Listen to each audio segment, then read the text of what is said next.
Halo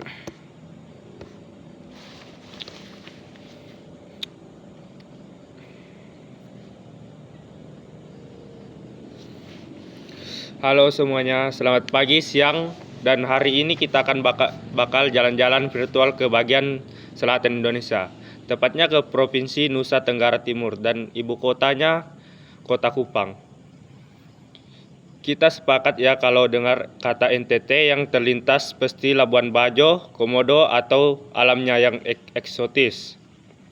Tapi presentasi kali ini kita bakal beda lebih dalam tentang komodo atau alamnya yang eksotis. Tapi di presentasi kali ini kita mulai dari sejarahnya yang ternyata dulu diperebutkan dunia karena kayu, cendana, sampai keunikan karakternya orang-orangnya yang katanya keras tapi aslinya berhenti, lembut, dan baik. Sejarah singkat dari Labuan Bajo. Teman-teman, tahu nggak kalau NTT khususnya Pulau Timur tempatnya Kota Kupang, Portugis dan Belanda jauh-jauh datang ke sini cuma buat berburu emas hijau alias kayu cendana yang wanginya legendaris itu. Kota Kupang sendiri namanya diambil dari nama raja lokal setempat yaitu Raja Loi Kupan. Jadi Kupang ini dari dulu emang udah jadi pelabuhan internasional tempat kumpulnya berbagai suku dan bangsa. Nah, kalau ngomongin Kupang, zaman sekarang kota ini adalah pusatnya pendidikan di Indonesia Timur bagian selatan. Ada Universitas Nusa Cendana dan kampus-kampus keren lainnya yang mencetak banyak anak muda pintar. Terus kalau ada soal kekayaan alam, jangan cuman bayangin sabana yang kering ya. NTT itu punya laut yang luas banget.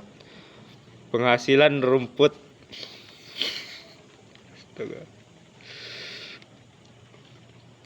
Penghasilan rumput laut dan ikan tuna kualitasnya ekspor. Plus mereka itu salah satu penyuplai daging sapi terbesar di Indonesia karena sapinya makan rumput alami di padang sabana yang luas.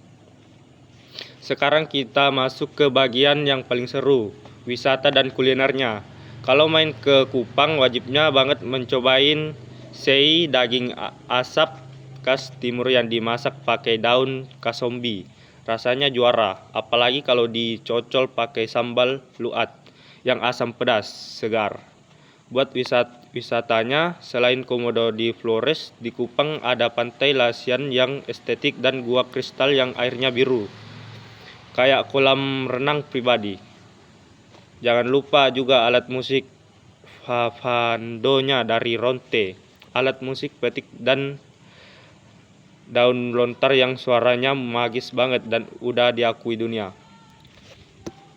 Nah, ini dia bagian paling menarik dari opini khusus dari saya. Sering nggak sih kita dengar stereotip kalau orang NTT atau orang Kupang itu orangnya keras atau galak.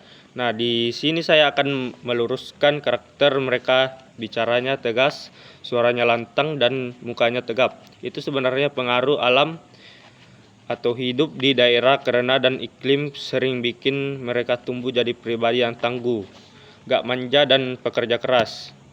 Gaya bicara mereka, to the point, itu sebenarnya adalah bentuk kejujuran total mereka yang gak suka bermuka dua atau basa-basi palsu. Kalau A ya dibilang A, tapi dibalik suara itu menggelegar. Orang NTT itu punya prinsip baku sayang dan baku jaga. Solidaritas tinggi banget. Kalau kita baik sama mereka, mereka bakal jadi sahabat paling loyal yang siap pasang badan buat kita.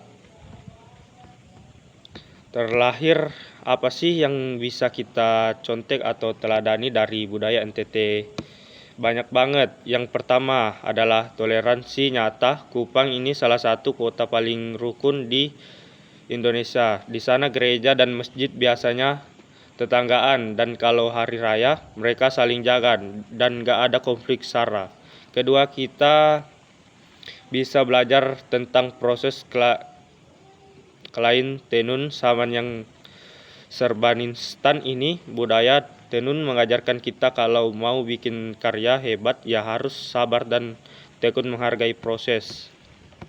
Kesimpulannya, NTT dan Kota Kupang itu adalah paket lengkap. Alamnya indah, budayanya kaya, dan manusianya punya karakter yang jujur yang serta tangguh. Menghargai perbedaan dan belajar dari tangguhan mereka bisa kita jadikan pribadi yang lebih baik lagi. Oke, itu saja dari saya. Kalau ada yang mau ditanyakan atau mau bagi pengalaman pernah ke Kupang, silahkan ya. Terima kasih semuanya tips